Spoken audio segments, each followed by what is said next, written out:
நல்லடியார்களே, சகோதரிகளே, தாய்மார்களே, இன்றைய நமக்கான பாடம் அல்லாஹு ரப்புல் ஆலமீன் சூரத்துல் அஹ்காஃப் அந்த அத்தியாயத்தில் 15வது வசனத்தில்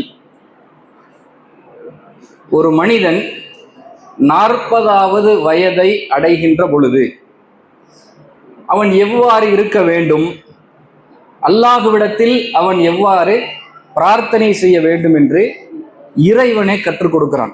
ஒரு 40 வயதை நாம் அடைந்து விட்டால் நம்மளுடைய அந்த நிலைகள் எப்படி இருக்கணும், நாம் அல்லாஹ்ட்ட எவ்வாறு துவா கேட்கணும் என்ற ஒரு செய்தியை இந்த வசனத்தில் இறைவன் நமக்கு கற்றுத்தருகிறான், பிரார்த்தனையை சொல்லித்தர்றான்.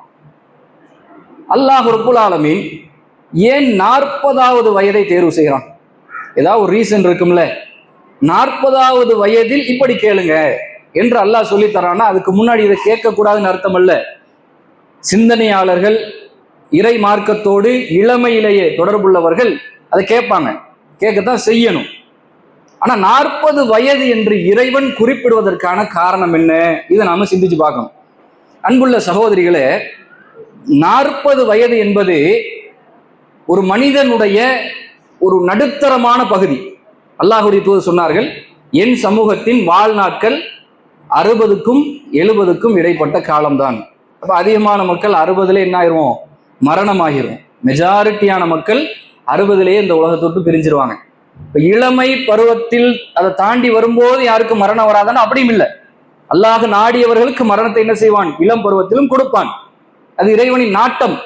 இளம் பருவத்தையும் கடந்து ஒருவர் 40வது வயதை அடைந்து விடுகிறார் என்றால் அந்த இடத்துல ஒரு மனிதனுக்கு இயல்பாகவே பல சிந்தனைகள், பல அனுபவ ஓட்டங்கள் ஏற்பட்டிருக்கும். அதுக்கு தான் அல்லாஹ் அதை மென்ஷன் பண்றான்.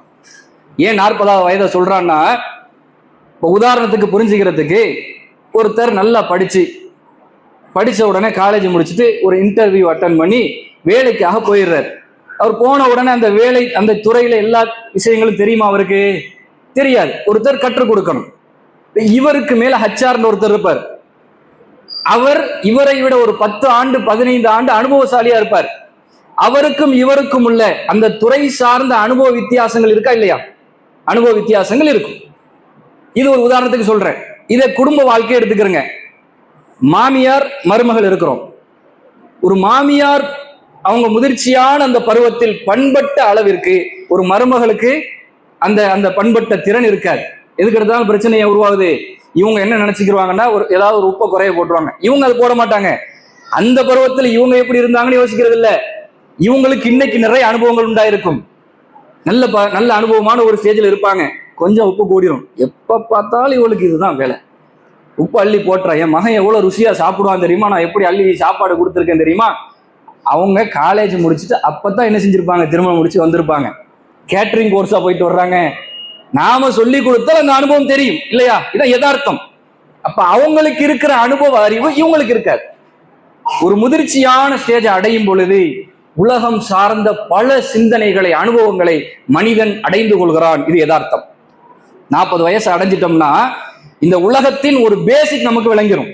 பருவ வயதில் தெரியாத, இளம் வயதில், சிறிய வயதில் தெரியாத பல உலகத்தின் வித்தியாசங்கள், உலகம் சார்ந்த அம்சங்கள், குடும்ப சூழல்கள், சமூக சூழல்கள், பொருளாதார நிலைகள், இப்படி எதை எடுத்துக்கொண்டாலும் அனைத்திலும் ஒரு 40வது வயதின் எல்லையை ஒரு மனிதன் அடைகின்ற பொழுது தேர்ச்சியான நிலைக்கு வந்துருவான். ஒரு அனுபவசாலியா இருப்பான். அன்னைக்கு அவன் நிறைய மிஸ்டேக் விட மாட்டான். ஒரு தொழில அதுக்கு முன்னாடி பல கஷ்டங்களை, தோல்விகளை, ஒரு வியாபாரிட்ட எப்படி நடக்கணும், இந்த அனுபவம் எல்லாம் இல்லாமல் இருந்திருக்கும். ஒரு ஸ்டேஜை தாண்டி ஒரு 40 வயசில் அதே பிசினஸ்ல அவன் நிற்கும் பொழுது அவனுக்கு ஒரு டேலண்ட் வந்துடும். அன்னைக்கு தோத்த மாதிரி இன்னைக்கு தோற்க மாட்டான். ஒரு அனுபவம் வரும். இதான யதார்த்தம். அல்லாஹ் ரப்புல் ஆலமீன் அதைத்தான் சொல்றான். உலகத்தில் எப்படி ஒரு அனுபவ ரீதியான வயதாக 40 வயது பார்க்கப்படுகிறதோ அது மாதிரி இறை சிந்தனைக்கான இதுவரைக்கும் காலம் போயிருச்சு. இளமை பருவத்துல அல்லாஹ்வை சரியா வணங்கல, அல்லாஹ்வை பத்தி அதிகமான சிந்தனையில் ஏதோ கொடும்போக்குத்தனமா வாழ்ந்துட்டோம், வணங்கிட்டோம். ஏதோ நம்முடைய வாழ்க்கை மார்க்கத்தை தொட்டும் தொடாமல் பட்டும் படாம போயிருச்சு. அல்லாஹ் நாடி 40 வயசு அல்லாஹ் தந்துட்டான். எல்லாருக்கும் கிடைக்குமான்னு தெரியாது. 40 வயதை அடைபவர்களுக்கு அல்லாஹ் சொல்றான், 40 வயதை அல்லாஹ் தந்துட்டான். இவ்வளவு காலம் போச்சு, ஏதோ பட்டும் படாம மார்க்கத்துல செஞ்சிட்டோம், ஒரு உயிரோட்டமாக இல்லாமல் மார்க்கத்தில் இருந்திருக்கிறோம். 40 வயதை அல்லாஹ் தந்து விட்டால் இங்கேயும் ஒரு முஃமின் தவறு இழைக்க கூடாது. இதுக்குதான் அல்லாஹ் அதை சூஸ் பண்றான். ஏன்னா 41 ஆகுகின்ற பொழுது அல்லாஹ் நாடி மரணத்திற்கான அந்த நாட்களை நாம என்ன ஆரம்பிக்கிறோம். ரொம்ப ஷார்ட் பீரியடு. சின்ன குழந்தையாக பிறந்து 40 வயது எவ்வளவு தூரம்? 40 ஆண்டு காலம். 40 வயதை கடந்து 60க்குள்ள நிறைய பேருக்கு லைஃப் முடிஞ்சிடும். எவ்வளவு ஷார்ட்டான பீரியட். அல்லாஹ் தர்றவங்களுக்கு அது இருக்கும். 40 இறைவன் நமக்கு தந்து விட்டால் அதுக்கப்புறமும் நாம் இந்த உலகத்தை நோக்கியே முழுமையாக சாய்ந்து விடக்கூடாது. சரியான ஒரு சிந்தனையில் இறைவனை நோக்கி நாம் மீள வேண்டும், சிந்திக்க வேண்டும் என்பதற்காக இறைவன் 40 வயதை நமக்கு சூஸ் பண்றான். அதுலயும் நம்ம பிழை விட்டுறக்கூடாது. அதை தாண்டியும் ஒருத்தர் அல்லாஹ்வுடைய சிந்தனை இல்லாம, மார்க்க தொடர்பு இல்லாம 40 வயசை தாண்டியும் அவர் வாழ்கிறார் என்றால் அவர் திருந்துவதற்கான வாய்ப்பு ஆகவே குறைவு. ஏன்னா அல்லாஹ் தேர்வு செய்யற வயசு அது. அல்லாஹ் தந்துட்டா ஒரு எண்ட் அங்க வச்சுட்டான். இப்ப நீ அலர்ட் ஆகணும். 40 வயசு அலர்ட் ஆயிரணும். உன் வாழ்க்கை பரிசுத்தமாகணும், உன் வாழ்க்கை இறைவனை நோக்கி மீட்டப்பட வேண்டும். அதையும் தாண்டி உலகம் என்று நீ இறைவனை மறந்து வாழ்ந்தால் பாதுகாக்க முடியாது, உன் வாழ்க்கை எங்கேயோ போயிடும் என்று அல்லாஹ் ரப்புல் ஆலமீன் 40வது வயதை தேர்வு செய்கிறான். அன்புள்ள சகோதரிகளே, 40 வயசுல 40 வயதை தாண்டி வாழக்கூடியவர்கள் வாழ்க்கையில் எவ்வளவு மரண நிகழ்வு சந்திச்சிருக்கிறோம். 40 வயசுக்கு மேல ஒருத்தவங்க இந்த உலகத்துல வாழ்றாங்க, அல்லாஹ் அந்த வயசை தந்திருக்கிறான்னா எவ்வளவு மரணங்களை நம் குடும்பத்தில் நாம் பார்த்திருப்போம், அண்டை வீடுகள்ல பார்த்திருப்போம், நம்ம ஊர்ல சந்திச்சிருப்போம். எவ்வளவு மரணங்கள். ஒரு வாலிப பருவத்தில் இருப்பவனுக்கு ஒரு மரண நிகழ்வை பார்க்கின்ற பொழுது வருகின்ற அந்த வேகமும் படிப்பினையை விட 40 வயதை கடந்திருக்கின்ற ஒரு மனிதனுக்கு அது உள்ளத்தை ஆழமாக தைக்க வேண்டும். ஏன்னா அவனுக்கு உடனே அது புரியாது. அவன் ஏஜ் லிமிட் அப்படித்தான், கொஞ்சம் கொஞ்சமா அவனுக்கு அது மாற்றம் அடையும். மாற்றம் அடைந்தால் அல்லாஹ் தந்த அருள். 40 வயதிற்கு அந்த இடைப்பட்ட காலத்தில் ஒவ்வொரு மரண நிகழ்வையும் நாம் சந்திக்கின்ற பொழுது நம்மை அந்த நாட்கள் பண்படுத்த வேண்டும். 40 தாண்டியும் ஜனாசா அட்டன் பண்றோம், சும்மா ஏதோ சடங்குக்கு போறோம், பார்த்துட்டு வர்றோம். அடுத்த ஜனாசா எங்கேயோ ஒருத்தவங்க மரணிக்கிறாங்க, ஒரு சமூகத்துல நம்மளும் ஒரு முஸ்லீம் பார்க்கணும்னா சரியா வராது, சடங்குக்காக சந்திக்கிறோம், வர்றோம், போறோம். இப்படி லைஃப் மாறி போகுதுன்னா நம்முடைய வாழ்க்கை பயணம் மாறாது என்பதை இறைவன் எச்சரிக்கையாக இங்கே பதிவு செய்கிறான். அன்புள்ள சகோதரிகளே, இப்ப இந்த 40வது வயதை இறைவன் நமக்கு தந்து விட்டா அல்லாஹ் பாதுகாக்கணும். அதுக்கு முன்னாடி நம்ம திருந்தணும். ஒருவருக்கு 40 வயதை இறைவன் தந்து விட்டால் கட்டாயம் திருந்திடணும். அதுக்கு தான் அல்லாஹ் சொல்றான், சரியா? கட்டாயம் திருந்திடணும். அதுக்கு மேல விட்டுறக்கூடாது, டைம் போயிடும். நம்முடைய மரணத்தின் நாட்கள் ரொம்ப சொற்பமாக நம்மை நெருங்கிவிடும், திருந்துறதுக்கான வாய்ப்பு கிடைக்காது என்பதை இறைவன் இங்கே பதிவு செய்கிறான். இந்த வசனத்தில் ஆரம்பமா அல்லாஹ் ரப்புல் ஆலமீன் குறிப்பிடுகிறான், வஸ்ஸைனல் இன்சான பிவாலிதைஹி ஹுஸ்னா, இஹ்சானா. அவனுக்கு, மனிதனுக்கு அவனது பெற்றோர்கள் குறித்து நாம் வசியத் செய்தோம். 40 வயசை அடைந்தவர்களுக்கு ஒரு பிரார்த்தனை இறைவன் கற்றுக் கொடுப்பதற்கு முன்னால் இந்த வசனத்தை சொல்றான். நாம் மனிதனுக்கு வசியத் செய்தோம், அவனுக்கு சொன்னோம் தன்னுடைய பெற்றோர்களிடம் அவர்கள் நலவாக நடந்து கொள்ள வேண்டும் என்று. அல்லாஹ் மேலும் சொல்கிறான், ஹமலத்ஹு உம்முஹு குருஹன் வ வலஅத்ஹு குர்ஹா. அவனை அவனது தாய் சிரமப்பட்டு சுமந்தாள், சிரமத்தோட பெற்றெடுத்தாள். இதெல்லாம் நோட் பண்ணிட்டு வாங்க. இந்த வசனத்தை அல்லாஹ் ஏன் சொல்றாங்கிறதுக்கு ஒரு காரணம் இருக்குது. அல்லாஹ் இந்த 40 ஏஜ் எட்டினவங்களுக்கு இந்த பதிவுகளை சொல்றான். பெற்றோருக்கு நலவா நடக்கணும், பெற்றோர்னு சொல்றான் அல்லாஹ். அந்த வார்த்தையை கவனிச்சுக்கிறீங்க. தாய் என்று மட்டும் இங்க பிரிச்சு சொல்லல, பெற்றோர்களிடம் நலவா நடக்கணும். அப்படின்னா தாயும் தகப்பனும். 2வது வசனத்தில் இறைவன் சொல்கின்ற பொழுது அவனது தாய் அவனை சிரமத்தோட சுமந்தால், சிரமத்தோட ஈன்றெடுத்தாள். முதல்ல பெற்றோர்னு சொல்றான், இங்க அல்லாஹ் தாயை சொல்றான். இதுக்கு பின்னணி என்ன? ஒரு தாய் சிரமத்தோடு சுமக்கின்ற பொழுது அந்த தாய்க்கான முதுகெலும்பாக ஒரு தகப்பன் இருப்பான். அதை நம்ம லைஃப்ல பார்ப்போம். அவங்க எவ்வளவு சிரமத்தை அனுபவிக்கிறார்கள், அந்த சிரமத்தோடு நம்ம கை கொடுத்து நிற்போம். அவங்களுக்கான மருத்துவ தேவைகளுக்காக எல்லாத்தையும் தூக்கி போட்டு போவோம், எல்லா சிரமத்திலும் பங்கெடுப்போம்.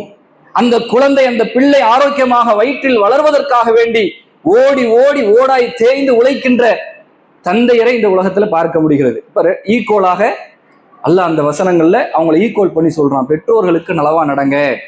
மேலும் இறைவன் சொல்கிறான், அந்த நாட்களில் அவனை அவளது தாய் சுமந்த காலமும் பால்குடி மறக்கடிக்க செய்த காலமும் ஏறத்தாழ 30 மாதங்கள். வர்ணனை அல்லாஹ் சொல்றான். சிரமத்தோடு சுமந்தால், சிரமத்தோடு பெற்றெடுத்தால், சிரமமாகவே சுமந்து அவனுக்கு பால் கொடுத்து இந்த நிலைகளை மறக்கடிப்பதற்கு ஏறத்தாழ 30 மாதங்கள் ஆயின. அல்லாஹ் எவ்வளவு சொல்றான். இது எதுக்கு சொல்றான்? இதை சொல்லிட்டு இறைவன் அடுத்த வசனத்துல ஒரு அடியான் 40 வயதை அடைந்தால், ஹத்தா இதா பலக அசுத்தஹு வ பலக 40 சனா, இளமை பருவத்தை அவன் அடைந்து வருகின்ற பொழுது, அதே போல ஒரு 40 வயதை அவன் அடைகின்ற பொழுது, கால அவன் அல்லாஹ்விடத்திலே கேட்பான், ரப்பி அவ்ஸிஅனி அன் அஷ்குர நிஅமதி கல்லதி அன்அம்த அலைய வ அலா வாலிதை.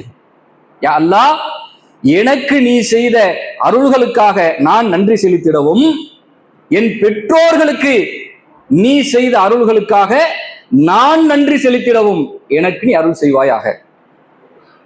அல்லாஹ் என்ன கேட்க சொல்றான்? 40 வயசு ஆயிட்டா உனக்கு இறைவன் என்ன அருள்கள் எல்லாம் தந்தானோ அந்த அருளுக்காக இறைவனுக்கு நீ நன்றி செலுத்தணும். அதுக்கு அல்லாஹ்ட்ட கேளு. அதே போல உனது பெற்றோர்கள் இருக்கிறார்களே, அவர்களுக்கு இறைவன் அருள் செய்திருப்பானே, அதுக்கு அவங்க தான் நன்றி செலுத்தணும். ஆனா அல்லாஹ் கேட்க சொல்றான், அதுக்கு நீ நன்றி செலுத்து, அதற்கான அந்த பாக்கியத்தை ரப்பிட்ட நீ கேளு. விளங்குதா? இறைவன் மேலையும் அதை சொல்றாண்டு, பெற்றோர்களுக்கு நலவாக நடக்க வேண்டும் என்பதை ஏன் இந்த இடத்தில் இறைவன் இணைத்து சொல்கிறான்? நன்றி உணர்வு இந்த இடத்தில் மனிதனுக்கு 40 வயசுல வரணும், கட்டாயம். நன்றி உணர்வு ஒரு பெற்றோர்கள் மத்தியில் ஒரு மனிதனுக்கு வந்துவிடமாக இருந்தால் அல்லாஹ்ட்ட அவன் நன்றியோட இருப்பான்.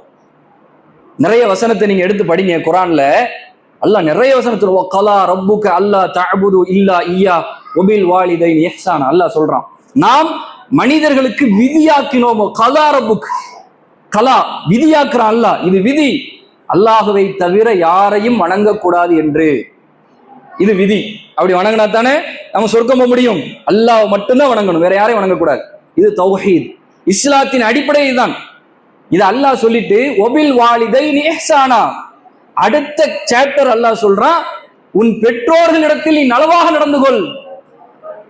ஏகத்துவம், இஸ்லாத்தின் அடிப்படை கோட்பாட்டை இறைவன் முன்வைத்து விட்டு இதுதான் கட்டளை என்று சொல்லிவிட்டு, இது விதி, நிர்ணயிக்கப்பட்ட விதி என்று இறைவன் சொல்லிவிட்டு இரண்டாவது அடிப்படையை சொல்றான். தொழுகை, வணக்க, வழிபாடு, இதெல்லாம் அல்லாஹ் சொல்லல. அந்த இடத்துல பெற்றோர்களிடத்தில் நலவாக நடந்து கொள். ஏன் அல்லாஹ் சொல்றான்? அல்லாஹ் வணங்கணும். இந்த உலகத்தில் நமக்காக யார் பல தியாகங்களை உண்மையில் செய்தார்களோ, நாம் இந்த உலகத்தில் உருவாக, நாம் இந்த உலகத்தில் ஆரோக்கியமாக நடைபோட, நாமும் ஒரு மனிதன் என்று ஒரு அடையாளத்தோடு இந்த சமூகத்தில் பார்க்கப்பட நமக்கு பின்னாடி யார் இருந்தாங்களோ அவர்களுக்காக நாம் நன்றியோடு இந்த பூமியில் நடக்கின்ற பொழுது, இறைவன் உருவாக்கி நம்மை படைத்து நமக்கு பல அருள்களை செய்திருக்கிறானே, அந்த நன்றிக்கான சிந்தனை உங்களுக்கு ஆட்டோமேட்டிக்கா வரும். அல்லாஹ் இதை சொல்றான். எதுக்கு தாயும் தகப்பன் நினைக்கிறான்? அந்த தாயும் தகப்பனும் இந்த உலகத்தில் இல்லை என்றால் நாம் இல்லை, அவங்க மூலமா தான் வந்திருக்கிறோம். இந்த வசனத்துல அந்த துஆவுல அல்லாஹ் கேட்க சொல்றானே, தாய் பெற்றோருக்கு செய்த நலவுகளுக்காக, அருள்களுக்காக நான் உனக்கு நன்றி செலுத்துறேன். இதுக்கு என்ன அர்த்தம் சகோதரிகளை? என்ன அர்த்தம்? பெற்றோர் நிறைய இடத்துல சில ஆண்களை நம்ம பார்க்க முடியுது, என் வாப்பா எனக்கு ஒண்ணுமே செய்யல. நிறைய பேர் சொல்றாங்க உண்மையிலே ஒண்ணும் செய்யல, ஒண்ணுமே செய்யல உலகத்துல, அவனை ஏதோ தாண்டு தோற்றியமா விட்டுட்டாங்க. ஆனா ஒரு பருவம் இருக்குதுல்ல, தாய் வயிற்றில் சுமக்கின்ற பருவம், அதைத்தான் அல்லாஹ் இங்க சொல்றான். தாய்க்கும் தந்தைக்கும் நன்றி செலுத்த இந்த உலகத்துல அவனுக்கு ஒரு சொத்தை தேடி கொடுக்கணும்னு நல்லா சொல்லல, ஒரு பெரிய பங்களா கட்டி கொடுக்கணும்னு சொல்லல, பெரிய ஒரு சொத்துக்காரன் அவனை வாழ வைக்க வேண்டும். அல்லாஹ் நாடி அதற்கு முயற்சி செய்ய வேண்டும், அது நல்லது. ஆனா அல்லாஹ் நாடி அவருக்கு பொருளாதார உயர்வு வரல, பெற்றெடுத்தார், வளர்த்தார், அவன் ஏழையாவே இருந்திருக்கிறான், நினைச்சதை வாங்க முடியல, பெரிய கடன் பட்டிருக்கிறான், எல்லாத்துக்கும் என் வாப்பா தான் காரணம், என்னை விட்டுட்டாரு, ஒண்ணுமே செய்யலையே என்று நன்றி கெட்டு போவதற்கு இது ஒரு காரணம் சொல்றாங்கல்ல. அல்லாஹ் இதை எங்கேயுமே சொல்லல. இப்படிலாம் உன் தாய் தகப்பன் உனக்கு இந்த உலகத்தை தேடி தந்தால்தான் நீ நன்றி செலுத்த வேண்டும் என்று சொல்லல. எதை சொல்றான் அல்லாஹ்? சிரமப்பட்டு உன் தாய் உன்னை பெற்றெடுத்தாள், நீ நன்றி செலுத்த எது அடிப்படை தெரியுமா? நீ வயிற்றில் கருவாக இருக்கின்ற பொழுது உன் தாய் உன்னை சிரமப்பட்டு சுமந்தால், சிரமத்தோடு பெற்றெடுத்தால், 2 ஆண்டுகள் உனக்காக பால் ஊட்டினாள். சும்மா கிடையாது, இவ்வளவு தியாகம். இதற்கு பின்னணியில் பல தந்தைமார்களை நீங்க பாருங்க. அவங்க வாழ்க்கை வெளிநாட்டுல, நம்ம ஊரை எடுத்துக்காட்ட சொல்லலாம். எவ்வளவு பேர் இன்னைக்கு வெளிநாட்டுல இருக்கிறாங்க. ஏன் போறாங்க? அவங்க சுகத்துக்காகவா? அவங்க இன்பத்துக்காகவா? அவங்க எப்படி வேணாலும் வாழலாம் என்பதற்காகவா? திருமண உறவு அந்த பந்தத்துக்கு முன்னாடி வரைக்கும் அவன் எப்படியோ வாழ்றான். ஒரு ஆணுக்கு உலக சிந்தனை அவ்வளவு வராது. குடும்போக்காக வாழ்கின்ற ஒரு ஆண் திருமண பந்தத்தின் மூலம் தனக்கான ஒரு வாரிசை தன் மனைவி சுமக்கின்ற பொழுது அவனுக்கு வேறொரு சிந்தனை வருது. அவனுடைய அந்த டீனேஜ் பருவம் மறக்கடிக்கப்படுது. அவனுடைய சுகபோக வாழ்க்கை மறக்கடிக்கப்படுகிறது. அவனுக்கான பொறுப்புணர்வு கூடுகிறது. அவன் இளமை பருவத்தை தியாகம் செய்து, நிறைய ஆண்களை பாருங்க, 4 வருஷம் அக்ரிமெண்ட், கல்யாணம் முடிச்சு 3 மாசம், 3 மாசத்துல அல்லாஹ் ஒரு வாரிச தாயுடைய அவங்க மனைவியுடைய வயிற்றில் உருவாக்குகிறான். 4 வருட அக்ரிமெண்ட்ல வெளிநாட்டுல இருக்கிறாங்க. இதுக்கா திருமணம்? இதுக்கா இறைவன் திருமண உறவை உருவாக்க சொல்றான்? 4 வருடம் கழித்து திரும்ப ஊருக்கு வர்றாரு.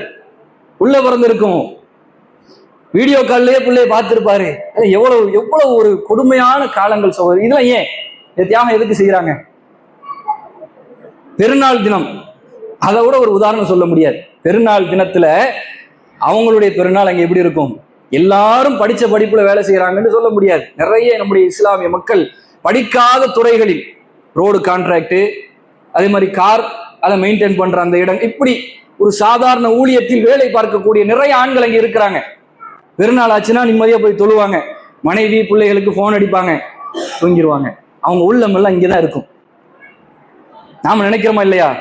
நமக்கு கணவன் இங்க அல்லாஹ் வச்சிருந்தாண்டா, அந்த கணவன் மனைவியோடு பிள்ளைகளோடு அந்த பெருநாள் தினத்தில் நிற்கிற அந்த சந்தோஷம், அது கூட அவங்களுக்கு கிடைக்காது. பல ஆண்கள் அப்படி தியாகம் செய்கிறார்கள். இந்த தியாகத்துக்கு காரணம் என்ன? தன் பிள்ளை நல்லா ஆரோக்கியமா இந்த உலகத்துல பிறக்கணும், அவன் நல்ல ஒரு படிப்பு படிக்கணும், நான் கஷ்டப்பட்ட மாதிரி அவன் கஷ்டப்படக்கூடாது. இதான சகோதரிகள், இது ஒரு தகப்பன் செய்கின்ற தியாகம். அவன் இளமையெல்லாம் தொலைச்சிடறான். நிறைய நிறைய ஆண்களை பார்க்கிறோம், அவனுடைய அந்த வாலிப பருவத்தை எல்லாம் முடிச்சுட்டு சரி இதுக்கு மேல ஊர்ல போய் ஒரு தொழிலை வைக்கலாம்னு உலகத்துல இறங்கும் போது பலருக்கு விதி முடிச்சு போயிருச்சு. வீடை கட்டி மனைவி பிள்ளையோட இனிமையாவது அல்ஹம்துலில்லாஹ் நிம்மதியா நான் போய் வாழலாம் என்று வருகின்ற அந்த உணர்வை அல்லாஹ் என்ன செஞ்சிடறான்? சோதிச்சிடறான். நிறைய மக்கள் இறந்து போகிறாங்க, நிறைய பார்க்கிறோம் அது மாதிரி. அவங்க வாழ்க்கை பயணம் முழுவதும் ஒரு பிள்ளை இந்த சமூகத்தில் ஒரு ஆரோக்கியமானவனாக, சிறந்தவனாக, ஒரு பண்பாளனாக, ஒரு கல்வியாளனாக, தேர்ச்சி பெற்றவனாக உருவாக வேண்டும் என்பதற்காக அவர்களது இளமை பருவம் தியாகம் செய்யப்படுகிறது. ஒரு தாய் தான் சாப்பிட்றாங்களோ இல்லையோ அந்த பிள்ளைக்கு கொடுப்பாங்க. இறைச்சி துண்டை தேடி தேடி எடுத்து வச்சிருவாங்க. அவங்க சாப்பிடும்போது தட்டை பார்த்தா ஒன்றும் இருக்காது. நீ சாப்பிடுமா, நான் சாப்பிட்டுட்டேன் அப்படின்னு சொல்ற நிறைய தாய்மார்கள் இருக்கிறார்கள். இவங்களுக்கு பல அந்த இன்பங்களை சுருக்கி கொண்டு தன் பிள்ளைக்கு கொடுப்பார்கள். அவங்க நல்ல வாழணும் என்பதற்காக நிறைய தியாகங்களை செய்வார்கள். இப்படி ஒரு தாயும் தந்தையும் செய்கின்ற தியாகங்களை வார்த்தைகளால் வர்ணிக்க முடியாத சகோதரி. ஒண்ணு வேணாம், நம்ம போய் அங்கே போய் பார்க்க முடியாது. நமக்கு அல்லாஹ் ஒரு பிள்ளையை தந்திருக்கிறானா, நம்ம எப்படி வளர்க்கணும்? இதுதான் உதாரணம். நம்ம எப்படி வளர்க்குறோம்? நமக்கு அல்லாஹ் ஒரு பிள்ளை செல்வத்தை தந்திருக்கிறான். அவன் அள்ளி கொஞ்சிறது, அவனுக்கு தேவையானதை வாங்கி கொடுக்கறது, அவனுக்கான தியாகங்களை நம்ம செய்யறது. இன்னைக்கு நாம் அதை பார்க்கிறோமே. இப்படித்தான் ஒரு காலத்துல நம்மளை நம் தாய் தகப்பன் வளர்த்தார்கள். அது உண்மை, அதை இறைவன் சொல்கிறான். நம்ம கொஞ்சம் வயதால் மிகுதி அடைந்து வளர்ந்து நிற்கின்ற பொழுது உலகத்துல ஒன்றும் தரல, அதுக்காக தாயை தகப்பனையும் புறக்கணித்து நன்றி கட்டவர்களாக நாம் ஆகிவிடக் கூடாது. அவர்கள் நமக்கு செய்த அருள். ஒரு தாய் சிரமப்பட்டு சரியான உணவில்லாமல், சரியான ஆரோக்கியமான உடல்நிலை இல்லாமல், புரண்டு கூட படுக்க முடியாம பல நாட்கள் தூக்கத்தை தியாகம் செய்து தன் இரத்த சொட்டுக்களை எல்லாம் பாலாக 2 ஆண்டுகள் அந்த பிள்ளைக்கு ஊட்டி மிகப்பெரிய தியாகத்தை செய்து வளர்த்தாலே, ஒரு ஸ்டேஜ்ல நிப்பாட்டினாலே, அதை அல்லாஹ் சொல்றான். அதுக்கு நன்றி செலுத்து. அதுக்கு பேக்ரவுண்ட்ல ஒரு தகப்பன் மிக பெரும் தியாகத்தை செய்யறானே, உடல் உழைப்பு செய்கிறானே, பொருளாதார செலவிட்டுகிறானே, அதுக்கு அவனுக்கு நீ நன்றி செலுத்து.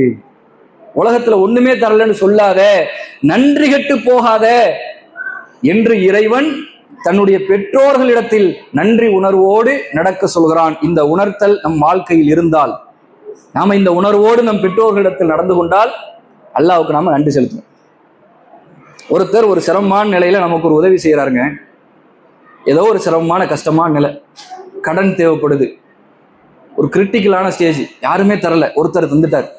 யாருமே தரல, ஒருத்தர் தர்றாரு, கேட்ட உடனே உதவி செஞ்சார். அது அந்த நேரத்தில் அது பெரிய ஒரு உதவி.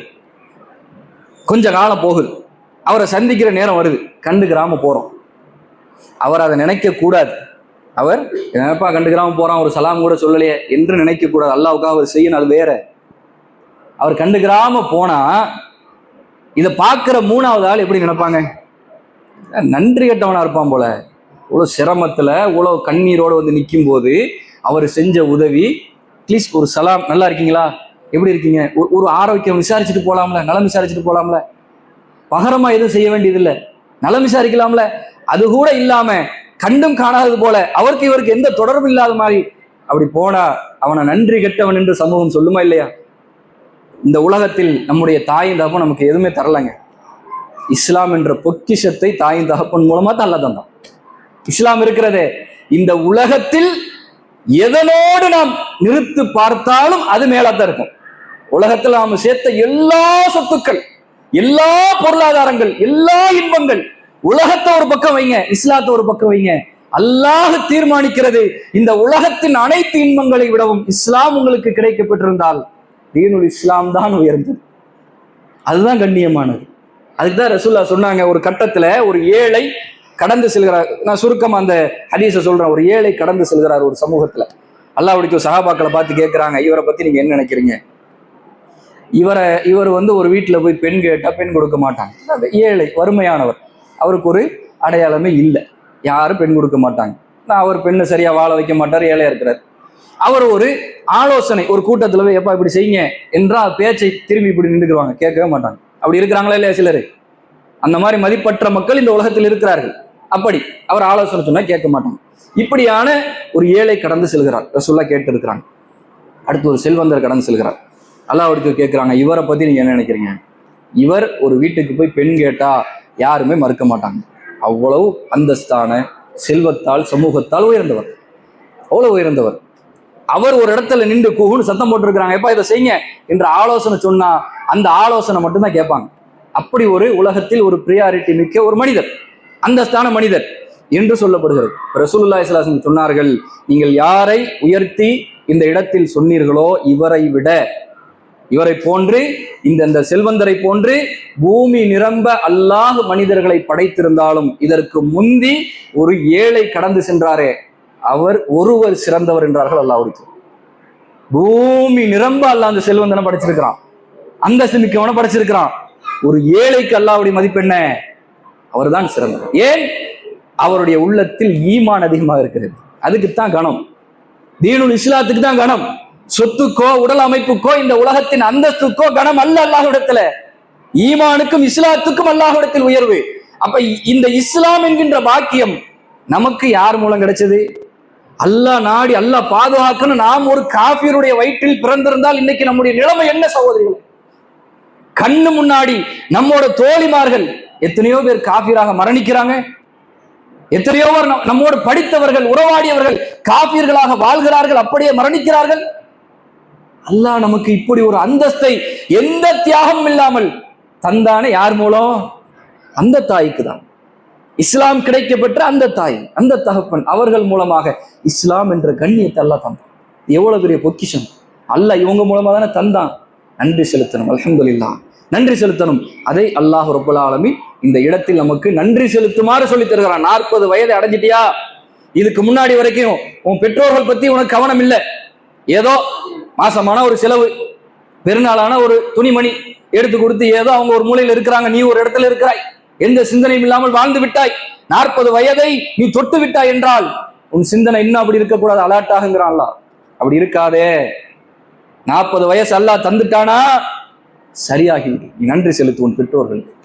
அவர்கள் தந்த வாழ்க்கை இது, அவங்களுக்காக நன்றி செலுத்தி, அவர்களுக்கு இறைவன் கொடுத்த அருள் பாக்கியங்களுக்காக நீ நன்றி செலுத்து. ஏன் தெரியுமா? உன்னை இந்த உலகத்தில் உருவாக்க அவர்கள் தான் உந்துகோலாக இருந்தார்கள்.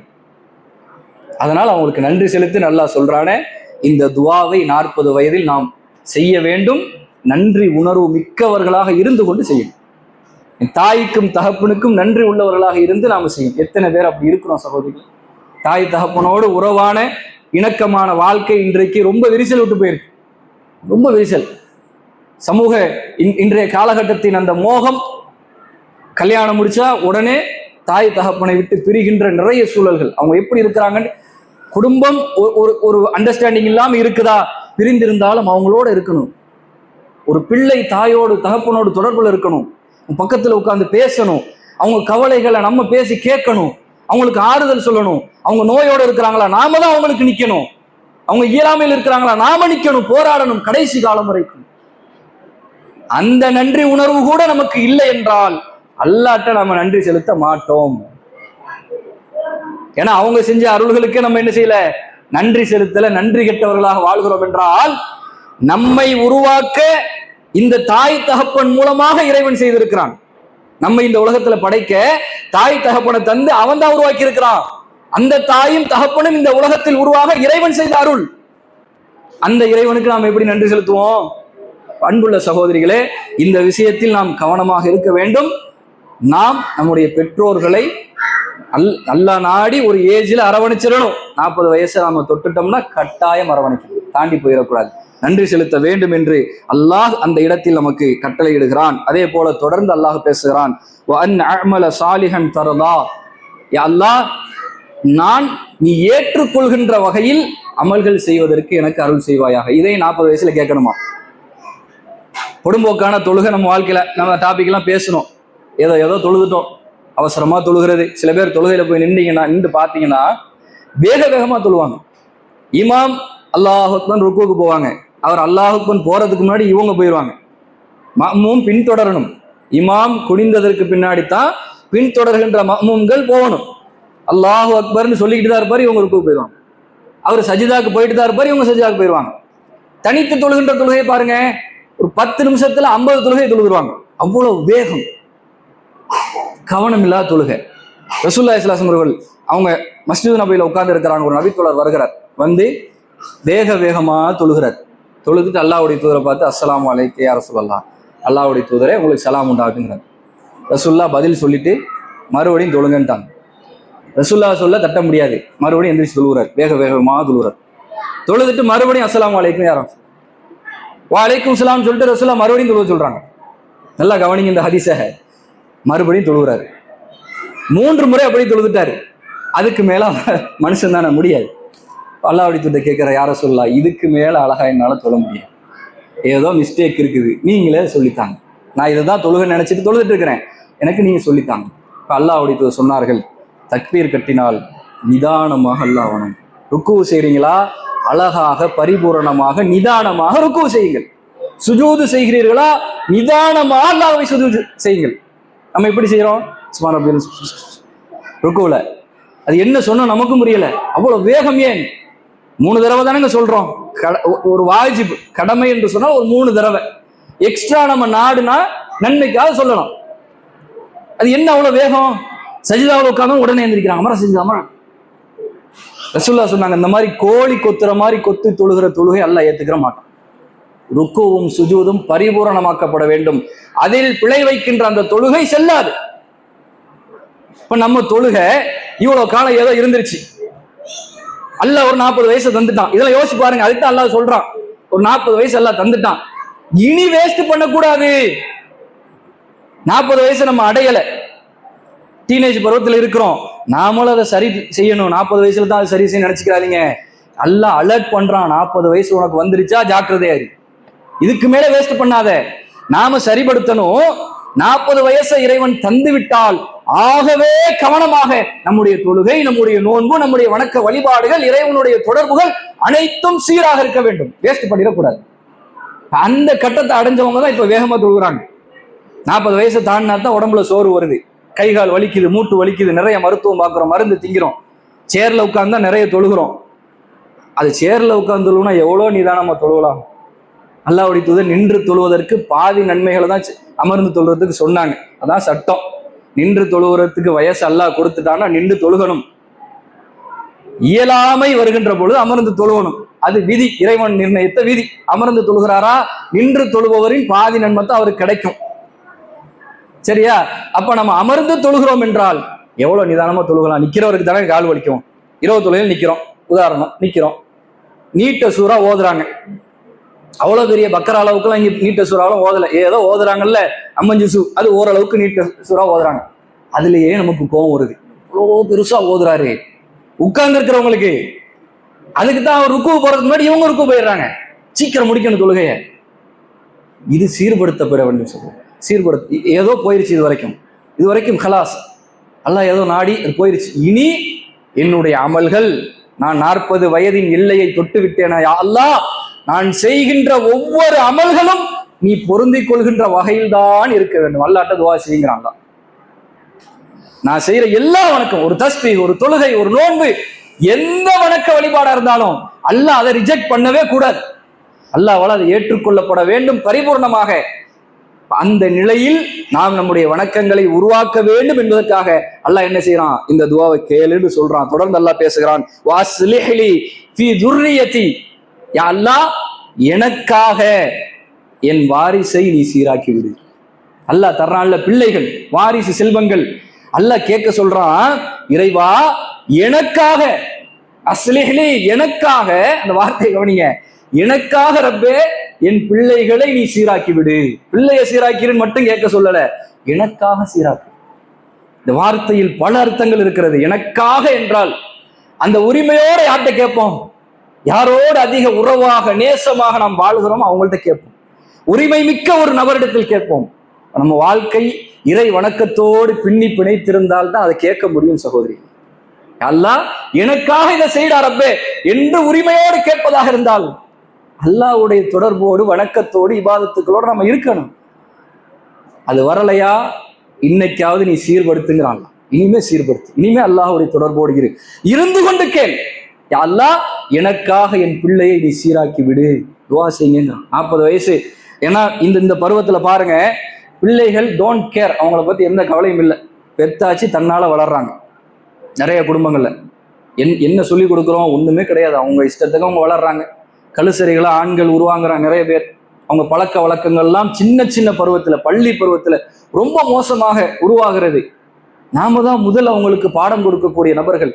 தூங்கும்போது துஆக்களை சொல்லிக் கொடுக்கணும், எழுந்திருக்கும் போது துஆக்களை சொல்லிக் கொடுக்கணும், அல்லாஹ்வுடைய நினைவோடு அவனை வாழ வைக்கணும். சாப்பிடும் பொழுது பிஸ்மி சொல்லி கொடுக்கணும், வலது கரத்தால சாப்பிட சொல்லி கொடுக்கணும். அவன் இடது கரத்தால சாப்பிட்டு இருப்பான், வயிற்று போது புள்ளதானே, சின்ன வயசு தானே. ரசூல் அப்படி பார்க்கல, நம்ம நினைக்கிறோமா இல்லையா, சின்ன வயசு தான் நினைக்கிறோமா இல்லையா. அல்லாஹ்வுடைய தூதர் ஒரு சிறுவர் தட்டுக்குள்ள விட்டு உளம்புறாரு, சின்ன பிள்ளைன்னா அப்படித்தான் இருக்கும். ரசூலுல்லாஹி ஸல்லல்லாஹு அலைஹி வஸல்லம் அவர்கள் பக்கத்துல உட்கார்ந்து, அந்த சிறுவர் சாப்பாட்டு நடுவு பக்கத்துல உட்கார்ந்து அப்படி உளம்புறாரு. அல்லாஹ்வுடைய தூதர் கரத்தை எடுத்து ஓரத்துல வச்சு, சிறுவனே சாப்பாடை ஓரத்துல இருந்து சாப்பிடு சொல்லி கொடுத்தாங்க. ஏன் சொல்றாங்க, அல்லாஹ்வுடைய தூதர் ஏன் சொல்லணும், நாம் சொல்ல வேண்டும் என்பதற்காக, நாம் பிள்ளைகளுக்கு பாடமாக்க வேண்டும் என்பதற்காக. அல்லாஹ் தன்னுடைய அருள்களை உணவின் நடுப்பகுதியில் இறக்குகிறான். வேகமாக சாப்பிடாத, நடுவுல தான் அல்லாஹ்வுடைய பரக்கத்து இருக்குது. ஓரத்துல இருந்து சாப்பிட்டு கடைசி அல்லாஹ்வுடைய பரக்கத்து அதிகமா வருமே, அப்ப முடிச்சிரு என்று அல்லாஹ்வுடைய சொல்லி கொடுத்தார்கள். நம்ம பிள்ளை என்னன்னு சாப்பிடுறான் அதை பத்தி எந்த கவலையும் இல்லை. பிள்ளை சாப்பிட்டு முடிச்சவனே விரல்களை சுவைக்க கற்றுக் கொடுக்க வேண்டும். நாமளே அதை ஃபாலோ பண்றது இல்லை. பல கட்டங்கள்ல நோம்பு திறக்கிறோம், இந்த பக்கம் நோம்பு கஞ்சி, இந்த பக்கம் வடை, பிஸ்மி சொல்லி இங்கிட்டு சாப்பிட்டாச்சு. லெஃப்ட்ல தான் என்ன செய்யுது, நோம்பு கஞ்சி ஓடுது. இடது கரத்துல சாப்பிடலாமா, நமக்கே அந்த பக்கம் வரலையே. இடது கரத்தில் சாப்பிட்டால் அது ஷைத்தானுக்குரியது, அல்லாஹ்வுடைய சொன்னார்கள், அதுல பரக்கத்து இருக்காது. இப்ப நாமளே அப்படி இருக்கோம்னா நம்ம பிள்ளை எப்படி சகோதரிகள் அவன் பண்படுவான், சொல்லி கொடுக்கணும்ல. அதைத்தான் அல்லாஹ் இங்க சொல்றோம். எனக்காக என் வாரிசை நீ சீர்படுத்து என்று இறைவனிடத்தில் கேட்பதாக இருந்தால் நாமளும் இந்த உலகத்தில் அவனை உருவாக்கணும், நாம சொல்லி கொடுக்கணும். சொல்லி கொடுத்துட்டு அந்த 40 வயதிலாவது கண்ட்ரோல் இல்லாம வளர்ந்துட்டான், 40 வயசுல ரப்பிட்ட ஒப்படைங்க, அல்லாஹ் அவனை சீராக்கு. என் மரணத்துக்கு ஏன் இந்த எண்ட்ல சொல்றாங்க, அல்லாஹ் ஏன் இந்த இடத்துல சொல்றான், அடுத்து உனக்கு மரணம், அடுத்தடுத்த ஆண்டுகள் மரணத்துக்கான அழைப்பு உனக்கு வருகிறது. மரணம் எப்பொழுதும் வரும், 40 தாண்டிட்டா ரொம்ப நெருங்கிட்டோன்னு அர்த்தம். வரும் வரும் மரணித்து விட்டால் உனக்காக உன் பிள்ளை நிற்க வேண்டும். அவன் வாழும் காலம் வரைக்கும் நம்மளை நினைவுபடுத்தணும். அதானங்க சொத்து. நம்ம விட்டுட்டு போற சொத்துல மிகப்பெரிய செல்வம் சொத்து என்னது, தன் பிள்ளையை மார்க்கத்தோடு உருவாக்கி சாலிகான பிள்ளையாக இந்த பூமியில் விட்டு சென்று தன் மரணத்துக்கு பின்னால் அவன் வாழும் காலம் வரைக்கும் தாயையும் தந்தையும் நினைவுபடுத்தியாலும் அவங்க பாவத்தை மன்னிச்சிரு, அவங்க கபரு வேதனையை நீ லேசாக்கிரு, கபரு வேதனை இல்லாமலாக்கிரு, சொர்க்கத்துல உயர்ந்த சொர்க்கத்தை அவங்களுக்கு கொடு, அவங்க செய்த நன்மைகளுக்கு பகரமாக நிறைய கூலிகளை நீ கொடுத்துரு, அவங்கள தண்டிச்சிடாதரப்பே என்று ஒரு பிள்ளை இந்த சமூகத்தில் நமக்காக பிரார்த்தனை செய்கின்ற நிலையில் உருவாக்கப்பட நாம் இந்த உலகத்தில் முயற்சி செய்ய வேண்டும்.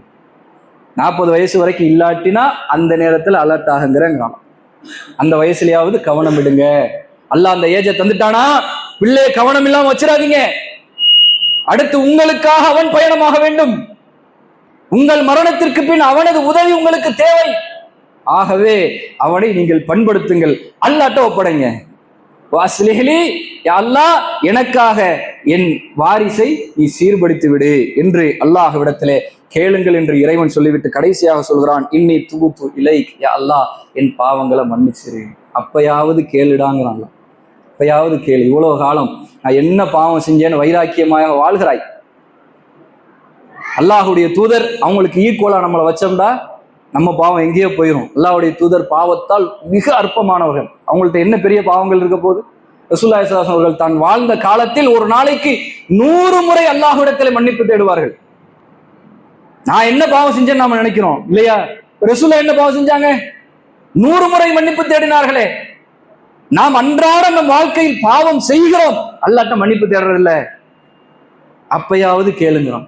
அந்த ஏஜ் வந்துட்டா அப்பொழுதாவது கேள், உன் வாழ்க்கையை திருத்திக்கொள். இன்னி மினல் முஸ்லிமீன் யா அல்லாஹ், நான் கட்டுப்பட்டோரில் ஒருவனாக முஸ்லிமாக நான் மாறிவிடுகிறேன் என்று இறைவனை நோக்கி நீ மீண்டு விடு என்று அல்லாஹ் ரப்புல் ஆலமீன் 40 வயதை அடைகின்ற ஒரு மூமினான ஆணுக்கும் பெண்ணுக்கும் பிரார்த்தனை செய்யுமாறு கற்றுத்தருகிறான். யாரெல்லாம் அந்த இடத்தை அடைய போகிறோமோ இந்த உரையின் மூலம் அல்லாஹ் நம்மை பண்படுத்த வேண்டும். இந்த துஆவை சூரத்துல் அஹ்காஃப் 15வது வசனம் நல்லா நோட் பண்ணிக்கிறீங்க. சூரத்துல் அஹ்காஃப் 15வது வசனம். இதில் அல்லாஹ் அந்த துஆவை நமக்கு கற்றுத்தர்றான். மனப்பாடம் பண்ணுங்க, நிறைய டைம் கிடைக்கும். இந்த துஆவை அல்லாஹ்ட்ட கேளுங்க. பிள்ளைகள் சாலிகான பிள்ளைகளாக உருவாக நம் முயற்சி ஒரு பக்கம் இருந்தாலும் அல்லாஹ்வுடைய நாட்டம் இல்லாமல் அது நடக்காது. நம்மால எவ்வளவோ சொல்லி பார்த்து சில பிள்ளைகளை திருத்த முடியல. ஒப்படைச்சு அப்பே நீ உருவாக்கினாய், நீ படைத்தாய், பிள்ளையை சீராக்கு என்று படைத்தவனிடம் ஒப்படைக்கின்ற அந்த தன்மையெல்லாம் நமக்கு வர வேண்டும். அதற்கு இந்த பிரார்த்தனை மிக முக்கியமான பிரார்த்தனை என்பதை அல்லாஹ் ரப்புல் ஆலமீன் நமக்கு கற்றுத்தருகிறான். இந்த துஆவை இளம் பருவத்தை அடைந்தவர்களும் 40 வயது 40ஐ தாண்டியவர்களும் கட்டாயம் கேட்டு அல்லாஹ்விடத்தில் மீள்வோமாக என்ற பிரார்த்தனையோடு என்னுடைய உரையை நிறைவு செய்து கொள்கிறேன். வாஹிரு தாவானா அல்ஹம்துலில்லாஹி ரப்பில் ஆலமீன். அஸ்ஸலாமு அலைக்கும் வரஹ்மத்துல்லாஹி வபரகாத்துஹு.